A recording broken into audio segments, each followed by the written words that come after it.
2019 সালে সন্দেশখালীতে যে ভয়াবহ ঘটনা ঘটেছিল, সেই ঘটনার পর দীর্ঘ প্রতীক্ষার পর অবশেষে শেখ শাহজাহানের নামে রুজু করা হয়েছে জোড়া মামলা।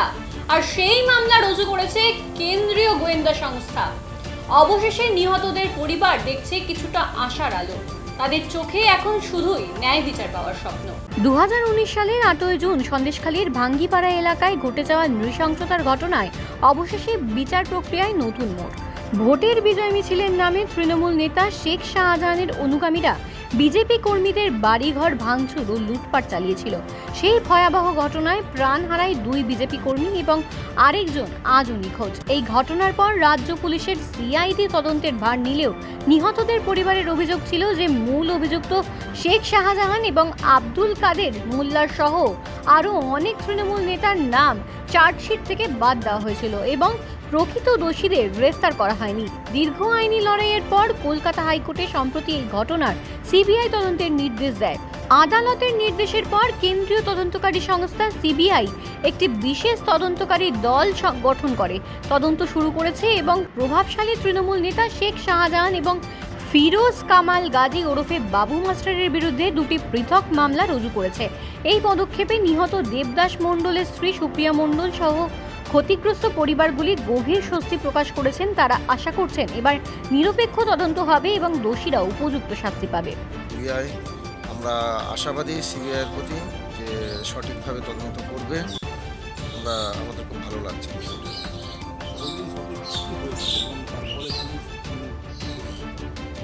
ওই দিন তো আমাদের এখানের মিটিংয়ের নাম করে ওরা প্রচুর লোকজন জড়ো করেছিল স্কুল মাঠে।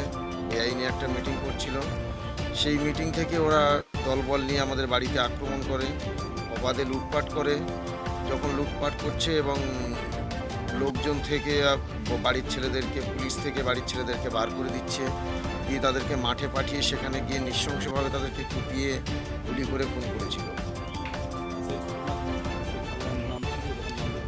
হ্যাঁ, শেখ শাহজাহানের নাম ছিল এবং আরও অন্যান্য আসামি অনেক ছিল, তাদের সবার নাম বাদ দিয়েছিল।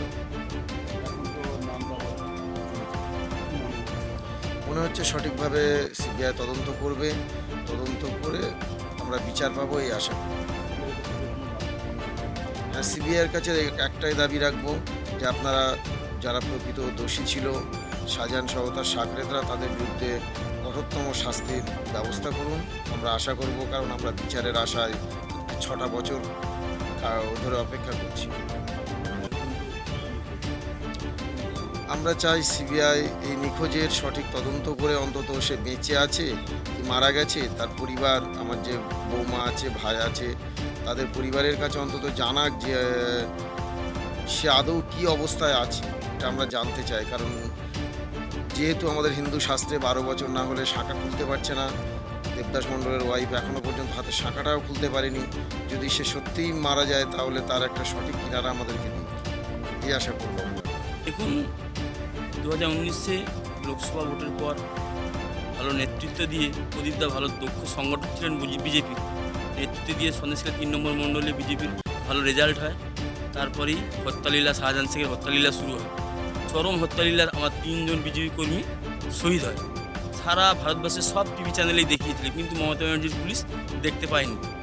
তারপর দেখুন চার্জশিট দিল, চার্জশিট থেকে মূল আসামি শাহজাহান শেখ, কাদের মোল্লা, আইজুল, আখের গায়েন, এদের নাম নেই চার্জশিটে। তারপরে আমরা হাইকোর্টের দ্বারস্থ হই। হাইকোর্ট থেকে বিচারপতি জয়মাল্য, বিচারপতি জয় সেনগুপ্তের এজলাসে সিবিআই তদন্তের আবেদন আমরা করার পরে সেটা মঞ্জুর হয় এবং সিবিআই সেই মতন তদন্ত করছে। আজকে আমরা জানলাম যে সিবিআই এফআইআর করে তদন্ত শুরু করেছে। আমাদের আশা যে সিবিআই তদন্ত হবে এবং ভালোভাবে বিচার প্রক্রিয়া শুরু হবে এবং ওই পরিবারগুলো সঠিক বিচার পাবে, এটা আমাদের আশা।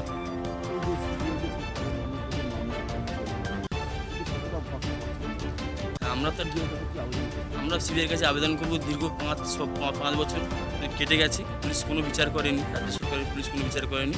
চার্জশিট থেকে নামগুলো বাদ দিয়ে দেওয়া হয়েছে। শাহজাহান শেখ, কাদের মোল্লা, আইজুল, আখির, এদের নামগুলো সব, মূল আসামি যারা প্রায় 25 থেকে 30 জন ছিল, এদের নামগুলো সব বাদ দিয়ে দেওয়া হয়েছে। আমরা আশা করছি হাইকোর্টের হস্তক্ষেপে যে সিবিআই তদন্ত শুরু হয়েছে, সঠিক বিচার হবে, 3টে পরিবার সঠিক বিচার পাবে। সিবিআইয়ের কাছে আমরা আবেদন করি দ্রুত তার যাতে শুনানি হয়, এই মামলার দ্রুত বিচার হয়। সেই জন্য সিবিআইয়ের কাছে আমাদের সন্দেশখালী 3 নম্বর মণ্ডলের সাধারণ মানুষের প্রতি আমাদের বিশ্বাস সিবিআইয়ের প্রতি দ্রুত তদন্ত শেষ করবে। আমার নাম রবীন্দ্র, সন্দেশখালী 3 নম্বর মণ্ডল প্রেসিডেন্ট। পাচ্ছি ততদিন আমরা এই লড়াই চালিয়ে যাব। আমরা মানে আমার স্বামীর আমরা চাইছি দোষীদের সাজা শাহজাহান শেখ, কাদের মোল্লা, এদের সাজা ফাঁসি হোক।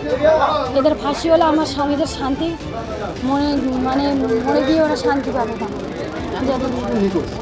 হ্যাঁ, এখনও আমার স্বামী নিখোঁজ, ওদের এখনও খুঁজে পাওয়া যায় না। হ্যাঁ, আমরা কোর্টে সুবিচার পেলে আমরা বিচার চাই যে আমরা হচ্ছে। আমরা মনে করি হাইকোর্ট তার নিরপেক্ষ তদন্ত হবে। যারা প্রকৃত অপরাধী তারা নিশ্চয়ই সাজা পাবে, এটা সবাই চাই। তো এফআইআর হয়েছে শুনেছি, কিন্তু কারা জড়িত বা কীভাবে জড়িত সেটা নিশ্চয়ই নিরপেক্ষ তদন্ত হবে, কারণ তৃণমূল কংগ্রেসের একজন কর্মী মারা গেছিল। ফলে তদন্ত প্রক্রিয়া সঠিকভাবে হোক, আমিও চাই তদন্ত হোক। এবং হাইকোর্টের বিচারাধীন বিষয়, সেই জন্য সিট গঠন হয়েছে, সিবিআই সিট গঠন করে তদন্ত করছে। ফলে তদন্ত যদি পরিষ্কার পরিচ্ছন্ন সম্পূর্ণ ভরসা ছিল। গত 30শে জুন বিচারপতি জয় সেনগুপ্তের বেঞ্চ সিবিআইয়ের করে এই কেসের তদন্তভার দেয়, যেটা গত 6 বছর ধরে রাজ্য সরকার বিভিন্ন হেনস্থা করে তার পরবর্তীতে সিআইডি হাইকোর্টে মূল অভিযুক্ত শেখ শাহজাহানের নাম বাদ দিয়ে চার্জশিট জমা দিয়েছে। কিন্তু আজ 1 সপ্তাহ পূর্ণ হলো না, সিবিআই আজ শেখ শাহজাহান সহ 25 জনের নামে এফআইআর দায়ের করেছে। তাই আমি সিবিআইয়ের এই পদক্ষেপকে সাধুবাদ জানাই এবং আমি সিবিআইয়ের কাছে অনুরোধ করব যত তাড়াতাড়ি সম্ভব এই কেসের তদন্ত শেষ করবে এবং মহামান্য হাইকোর্ট সমস্ত সাক্ষ্য প্রমাণের ভিত্তিতে যেন এই মূল অভিযুক্তদের ফাঁসি দেয়, এইটুকু আমি হাইকোর্টের কাছে প্রার্থনা।